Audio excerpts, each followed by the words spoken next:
মই উমাকান্ত বৰা, মই জিলা প্ৰবন্ধক CSC গভৰ্নেন্সৰ গোলাঘাট জিলাখন মই দায়িত্বত আছোঁ। জিলাখন মই চাওঁ। তো আমাৰ CSC যোগেদি আপোনালোকে দেখিবলৈ পাইছে যে আমি CSC কেন্দ্ৰবিলাক প্ৰতিষ্ঠা কৰিছোঁ বিভিন্ন অঞ্চলত, গাঁৱে ভূঞে আমাৰ গোলাঘাট জিলাত। তো তাৰে আজি এই খকন্দগুৰি অঞ্চলত আমাৰ সত্যব্ৰত দত্ত ডাঙৰীয়াৰ অধীনত এটি কেন্দ্ৰ আমি আজি উদ্বোধন কৰিলোঁ।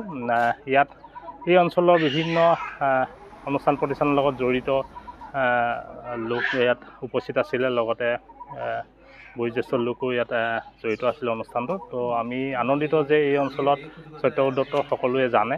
সত্যব্ৰত দত্তই এই CSC কেন্দ্ৰৰ যোগেদি CSC কেন্দ্ৰৰ যিখিনি সেৱা ভাৰত চৰকাৰৰ যিখিনি সেৱা, লগতে ৰাজ্য চৰকাৰ বা ব্যক্তিগত অন্যান্য প্ৰতিষ্ঠানৰ সেৱাসমূহ এই কেন্দ্ৰৰ যোগেদি সুচাৰুৰূপে পৰিচালনা কৰি জনসাধাৰণক প্ৰদান কৰিবলৈ সক্ষম হ'ব, মই আশাবাদী। আৰু মই নিজেও আনন্দিত যে এনেকুৱা এটা ভিতৰুৱা অঞ্চলত আমাৰ এই অঞ্চলত এই কেন্দ্ৰটো আজি আনুষ্ঠানিকভাৱে আৰম্ভ কৰি মই খুব আনন্দিত হৈছোঁ। আৰু ইয়াৰ যোগেদি মোৰ বিশ্বাস যে সত্যব্ৰত দত্তই সুচাৰুৰূপে পালন কৰি ৰাইজক গোটেই সেৱাখিনি দিয়াত সফল হ'ব। মোৰ মনৰ অনুভৱ আজি খুবেই আনন্দিত হৈছোঁ। মই আজি বহুত দিনৰ পৰাই ইয়াত এটা এনেকুৱা চেণ্টাৰ খোলাৰ আশা কৰি আছিলোঁ, ID লৈছিলোঁ, লৈ পেলাই অলপ অসুবিধাৰ কাৰণে দুদিন দেৰি হ'ল। এতিয়া আজি এই শুভ দিনটোত অপেনিং কৰিলোঁ দোকানখন। আৰু মই ইয়াৰ পৰা আমাৰ এটা বৃহত্তৰ অঞ্চল খকন্দগুৰি, ইয়াত মই ৰাইজক যিমান পাৰোঁ সহায় কৰি যাম বুলি ভাবিছোঁ মনতে। আৰু ময়ো নিজে এই চেণ্টাৰটোৰ পৰা স্বাৱলম্বী হ'ম বুলি ভাবিছোঁ, আৰু বহুত বেলেগ কামো আছে কৰি যাম লগতে। ধন্যবাদ। সত্যব্ৰত কলিতাই তেওঁৰ মনোভাৱত যিটো লৈ জনসাধাৰণৰ সেৱা আগবঢ়াবলৈ ওলাই আহিছে বা এই কমন চেণ্টাৰটো ইয়াত আজি উন্মোচন কৰাৰ ব্যৱস্থা কৰিলে, তাৰ কাৰণে তেওঁলৈ আমি ধন্যবাদ জ্ঞাপন কৰিছোঁ। আমি আশা ৰাখিছোঁ যে অদূৰ ভৱিষ্যতে আমাৰ এই অঞ্চলৰ ৰাইজে এই কেন্দ্ৰটোৰ জৰিয়তে যথেষ্ট সা সুবিধা পাব। আৰু বৰ্তমান চৰকাৰে জনসাধাৰণৰ সুবিধাৰ কাৰণে গাঁৱে ভূঞে যি এনেকুৱা কেন্দ্ৰ প্ৰতিষ্ঠা কৰাৰ ব্যৱস্থাৰ দিশত ডিজিটেল ইণ্ডিয়াৰ কাৰ্যকৰী দিশ ৰূপায়ণ কৰিছে, সেই ৰূপায়ণটোত আমি সঁচাই সফল হ'ম বুলি ভাবিছোঁ।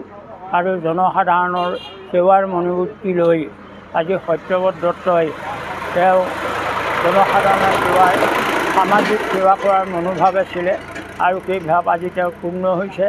আৰু তেওঁ আমাক জনোৱা মতে তেওঁ সংকল্পবদ্ধ যে তেওঁ জনসাধাৰণৰ সেৱাৰ কাৰণে যথেষ্ট সময় ইয়াত জনসাধাৰণৰ কাৰণে খৰচ কৰিব, আৰু আমাৰ স্থানীয় জনসাধাৰণে উপকৃত হ'ব পৰাকৈ তেওঁ প্ৰায়বিলাক আঁচনিৰ কাৰ্যকৰী দিশত তেওঁ সক্ষম হ'ব আৰু জনসাধাৰণক সুবিধা দিব পাৰিব। আমি আমাৰ স্থানীয় ৰাইজে আমি দূৰ দূৰণিলৈ নগৈ চৰকাৰে বিভিন্ন আঁচনিৰ সা সুবিধাবিলাক আমাৰ যিবিলাক চৰকাৰী লেনদেনৰ পৰা আদি কৰি সেই সুবিধাখিনি আমি গাঁৱতে পোৱাৰ যিটো সুবিধা এই কেন্দ্ৰৰ জৰিয়তে কৰাৰ ব্যৱস্থা কৰা হৈছে, তাৰ কাৰণে আমি তেওঁৰ মনোভাৱটোক আমি ধন্যবাদ জনাইছোঁ, আমি শুভেচ্ছা জনাইছোঁ। আৰু জনসাধাৰণৰ সুবিধাৰ কাৰণে যাতে তেওঁ যথেষ্ট সময় ইয়াত খৰচ কৰি আমাৰ ৰাইজক উপকৃত কৰিব পাৰে, তাৰ কাৰণে তেওঁলৈ আমাৰ আহ্বান থাকিল। আৰু লগতে আমি এই কেন্দ্ৰৰ জৰিয়তে আজি আমাৰ এই অঞ্চলৰ ৰাইজে বিভিন্ন দূৰ দূৰণিত থকা বেংকিং আদি ক্ষেত্ৰত যি যোৱা অসুবিধা পায়, সেই অসুবিধাবিলাক দূৰ কৰি স্থানীয়ভাৱে দিয়াৰ যি ব্যৱস্থা কৰিছে, তাৰ কাৰণে আমি এই কেন্দ্ৰসমূহৰ জৰিয়তে চৰকাৰলৈ কেন্দ্ৰবিলাক গাঁৱে ভূঞে দিয়াৰ কাৰণে আমি চৰকাৰলৈ শুভেচ্ছা জনাইছোঁ।